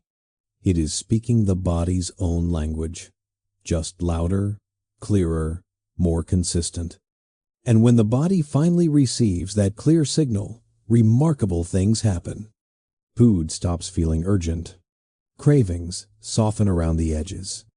Appetite gets, not by force, but by physiology. People say things they have never said before. I forgot to finish my meal. I got full so quickly. I did not even think about snacking. I do not know how to explain it. It is just different. This difference is not psychological. It is not willpower. It is not discipline. It is simply the brain responding to a hormone it recognizes as familiar and trustworthy. But Ozempic does more than silence hunger. It slows digestion, making food move through the stomach at a more relaxed pace. You feel full longer. Meals last. Snacks become unnecessary. The rush of quick eating, the cycle of hunger, spike, eat, crash, repeat begins to unwind. For many people, this alone is life-changing. Not because the medication is strong or harsh, but because it restores a signal that was not functioning properly.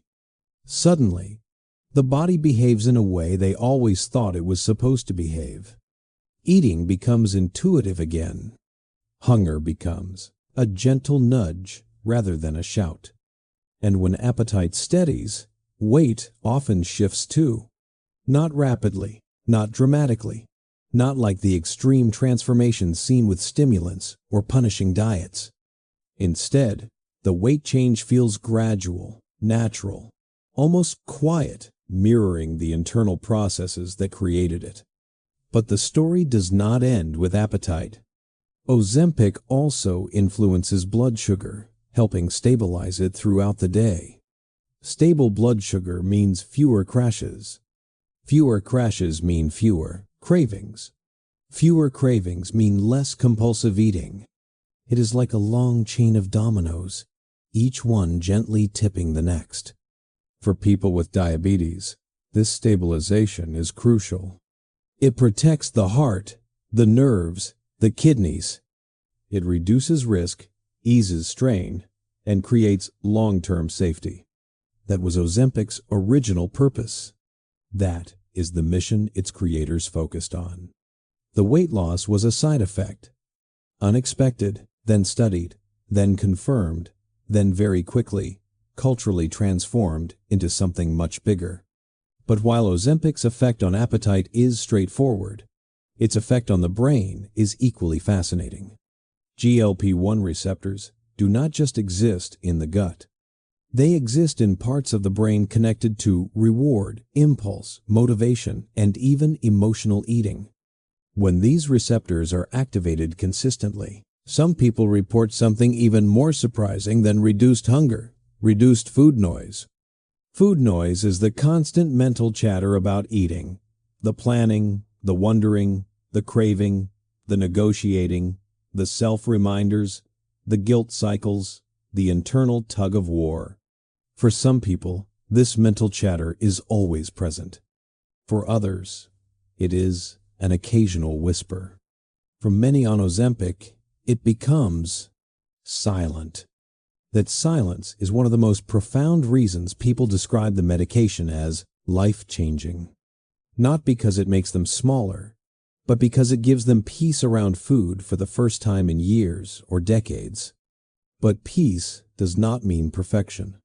Ozempic has side effects: nausea, dizziness, fatigue, digestive discomfort, because slowing digestion and changing hormonal signaling can sometimes overwhelm the system. Not everyone tolerates it well. Not everyone feels good on it. Not everyone sees dramatic effects. And that variation is important to understand because it reveals something crucial. Ozempic is not magic. It is not a universal solution. It is not a cure-all. It is simply a tool, one that works for some, is tolerable for others, and is unsuitable for many. But on social media and in cultural storytelling, nuance gets lost. The extreme cases rise to the surface. The dramatic transformations become the center of attention. The quiet, steady, moderate effects become overshadowed by the spectacle. And so, a medication meant for diabetes became the star of a global conversation about weight, hunger, biology, and identity. Yet, if you strip away the noise, the memes, the viral clips, the rumors, the controversy, what remains is something surprisingly humble. Just a hormone mimic doing what a natural hormone does. Just a signal being strengthened. Just hunger being regulated. Just blood sugar being stabilized. Just physiology doing its ancient job with a little extra help. And in that simplicity lies the most poetic truth of all. Ozempic did not succeed because it was radical or extreme. It succeeded because it aligned with the body, not against it. Because it offered relief, not punishment. Because it spoke to parts of the brain and body that diets, teas, powders, and cleanses never could. Because it approached the problem from within rather than from the outside. And that is why it feels like a new chapter in a very old story. Every miracle cure before Ozempic tried to force the body to change. Ozempic simply nudges the body into doing what it was always meant to do. And that gentle nudge is enough to reshape the world. But even science can't explain the full cultural phenomenon, not without understanding the emotional landscape behind it. The hope, the shame, the desperation, the relief, the comparisons, the pressure, the identity shifts. And that is where our journey next leads into the emotional, psychological, deeply human side of the Ozempic story. The side no hormone can fully explain. The story of Ozempic is not just a scientific story. It is not just a cultural story. It is not just a social media story. At its core, it is a profoundly emotional story. A story built on the quiet, often unspoken experiences that shape how people feel about their bodies, their health, their worth, and their sense of self. To understand why this medication became such a powerful phenomenon, you have to wander gently into the emotional terrain beneath it. where shame and hope sit side by side, where fear and relief coexist, where identity shifts with breathtaking speed. Because weight is not just biological. It is not just numerical. It lives in places far deeper than muscles or fat cells. It lives in childhood memories, in family comments, in doctor's appointments, in store dressing rooms, in school hallways, in mirrors, in the quiet space between public conversations and private self-talk. It is tied to culture, to gender, to expectations, to pressure from society, from loved ones, from oneself. People often speak about weight as if it is simple, but weight is rarely simple. It is layered with meaning, with history, with invisible emotional threads that tug quietly at the mind. And that is why Ozempic did not just step into the world as a treatment, it stepped into the emotional gap left behind by years of struggle. Imagine someone who has spent their entire life trying to manage hunger that feels louder than other people's hunger. Someone who wakes up each day negotiating with themselves about food. I will be good today. I will start tomorrow. I will try harder. I should not have eaten that. Why can't I control this? Imagine the sense of failure that creeps in when diets do not work, when cravings overpower logic, when exercise feels like a punishment rather than a release. Now imagine that same person finally feeling quiet inside. Hunger softens. Food, noise, dims. The internal battle becomes a gentle whisper rather than a roar. For someone who has lived entire decades feeling out of sync with their own body, this quietness feels like peace, a peace they were not sure they would ever experience. That peace is emotional. That peace is life-changing. And that peace is one of the reasons Ozempic became a cultural phenomenon. But not all emotions are peaceful. Many people come to Ozempic carrying a deep sense of shame. Society has spent years treating weight as a moral issue, as if being heavier means being weaker, lazier, less disciplined, as if hunger is a moral flaw rather than a physiological signal, as if weight is entirely controllable through willpower alone, ignoring biology, genetics, metabolism, medications, stress, trauma, and neurochemistry. And so, when Ozempic appeared, some people used it in silence, not because they were doing anything wrong, but because years of cultural messaging taught them that needing help is a failure. This shame pushes conversations into whispers. People say they are just focusing on health, or trying something new, or adjusting diet, while hiding the real story. For others, the emotional landscape is shaped by fear, fear of judgment, fear of regaining weight, fear of side effects, fear of changing too fast, fear of changing too slowly, fear of not changing at all, fear that they will be misunderstood, fear that others will assume vanity when the truth is vulnerability. And then, beneath the fear comes hope. Soft, fragile, persistent hope. Hope that maybe, finally, the endless cycle of dieting and regaining can end. Hope that hunger might stop feeling like a storm. Hope that health might become attainable, not exhausting. Hope that their body might finally cooperate. That hope, when combined with relief, becomes one of the most powerful emotional forces in human experience. But even relief is complicated.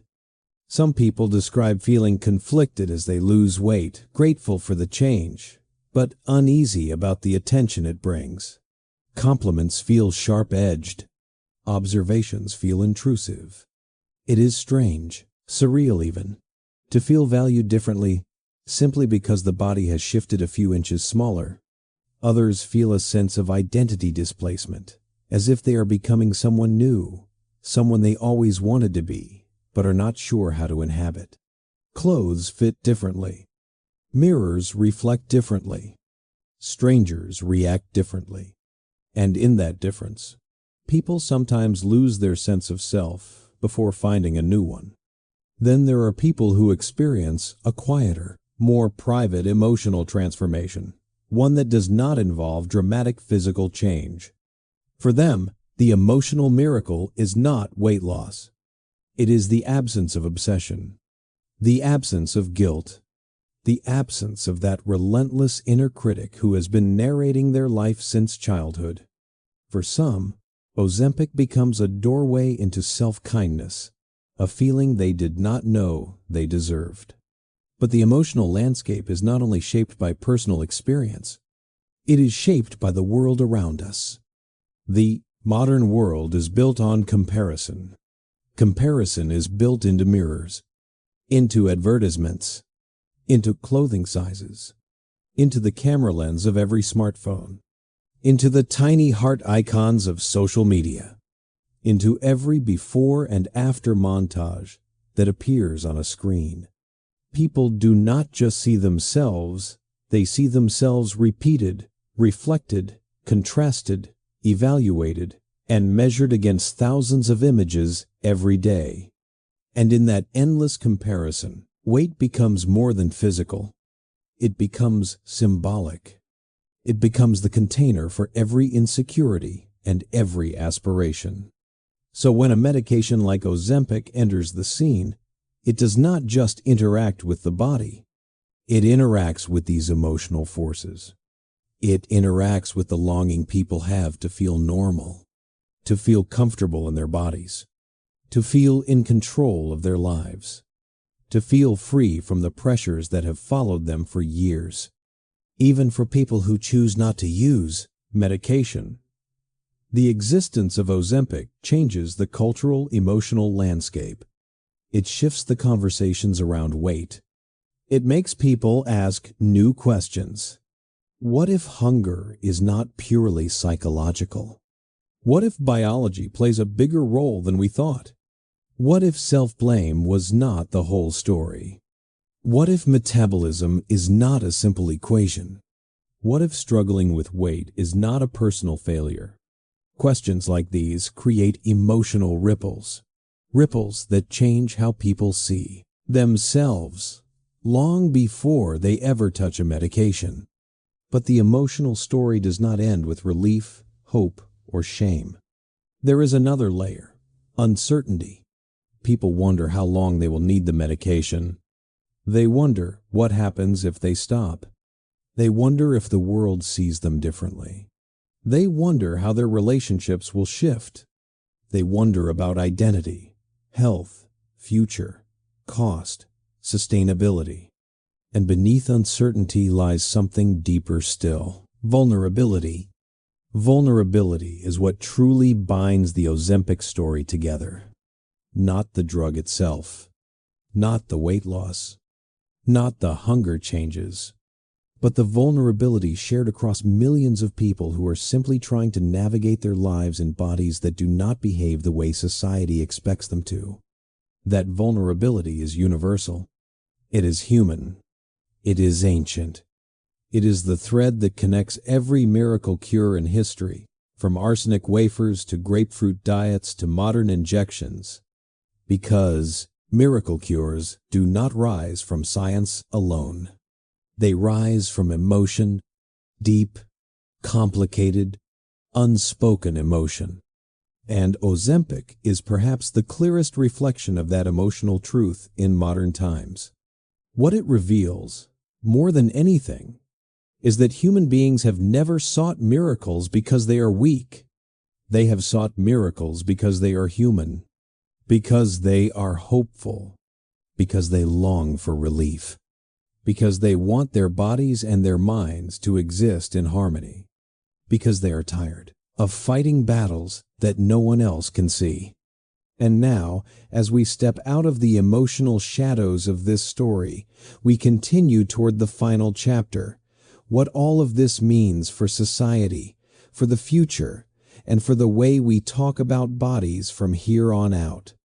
When you step back from the noise, the viral videos, the debates, the jokes, the caution, the celebration, the arguments and comment sections, you begin to see that the Ozempic story is not really about a drug at all. It is about us, about our world, our culture, our expectations, our insecurities, our hopes, and the strange, complicated ways we try to navigate life inside bodies that are constantly being watched, judged, or compared. Ozempic did not create these emotions. It did not invent body pressure. It did not start the obsession with weight. It did not write the rules of beauty. It simply walked into a world where all those things already existed, and in doing so, it revealed them more clearly than ever before. For decades, society treated weight as a moral scoreboard. Thinness was praised as discipline. Heaviness was framed as failure. People were taught that hunger could be controlled by willpower, that bodies could be shaped by decisions alone, and that the only obstacles were laziness or lack of commitment. It was an exhausting narrative, harsh, simplistic, and disconnected from the realities of biology, psychology, and environment. When Ozempic arrived and showed that hunger could be changed by altering a hormone, that cravings could be softened by chemistry, that weight could shift without punishing effort, something extraordinary happened. The cultural myth cracked. People began to ask questions they were too ashamed or afraid to ask before. What if I was not broken? What if my body was simply wired differently? What if my appetite is not a character flaw? What if my struggle was not about willpower at all? These questions did not just challenge diet culture. They challenged the emotional narratives people had been carrying since childhood. And when those narratives changed, society changed too quietly, slowly, but undeniably. Conversations about weight began to shift away from blame and toward biology. People started talking not about trying harder, but about metabolic differences, hormonal pathways, insulin responses, appetite regulation, genetics, environment, trauma, medication history, socioeconomic factors, things that had always been part of the story but rarely acknowledged. And in that broader conversation, something softened, something untangled, something long overdue began to heal. But even as society became more compassionate in its understanding of weight, the Ozempic moment exposed another truth: the immense pressure people still feel to conform to certain expectations. For every person who felt liberated by the new science, another felt trapped by new worries. Should I be on this? Am I falling behind? Will people judge me if I use medication? Or judge me if I do not? And that is the paradox of progress. Even when the tools become kinder, the emotions remain complicated. The future society is walking toward now, whether with Ozempic or the next generation of medications, will be shaped by these emotional tensions. There will always be people who seek shortcuts, people who resist them, people who need them, people who resent them, people who see them as empowerment, people who fear they represent surrender. Ozempic did not erase the emotional history around weight. It simply illuminated it. And once a story is illuminated, it cannot be unseen. But beyond personal emotions, Ozempic also revealed something larger about our era: the power of virality to transform private experiences into global narratives. A medication that once sat quietly on pharmacy shelves now shapes cultural conversations, because ordinary people filmed themselves talking about it, because algorithms amplified their voices, because strangers found comfort in vulnerability, because social media acted as a mirror, reflecting millions of personal stories into one collective phenomenon.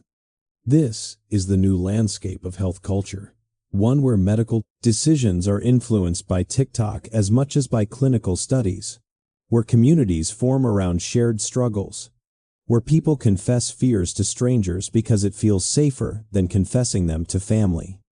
And through that landscape runs a thread of something tender and universal: the desire to feel understood.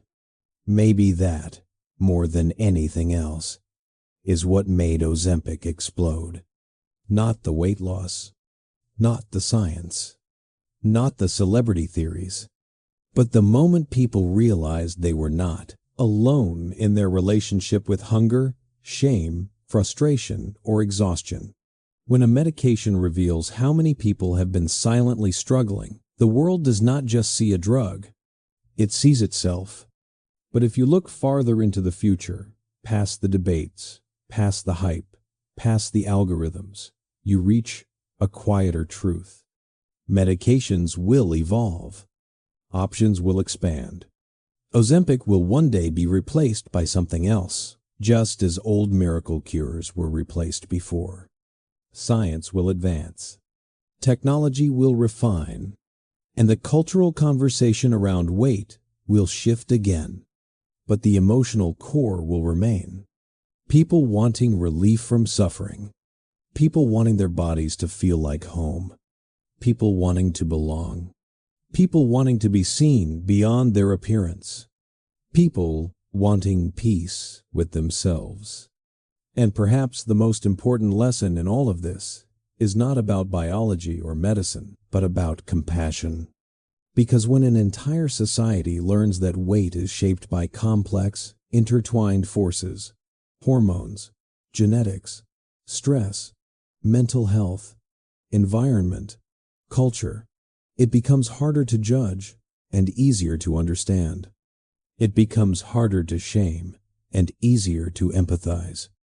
It becomes harder to impose unrealistic expectations and easier to offer patience and kindness.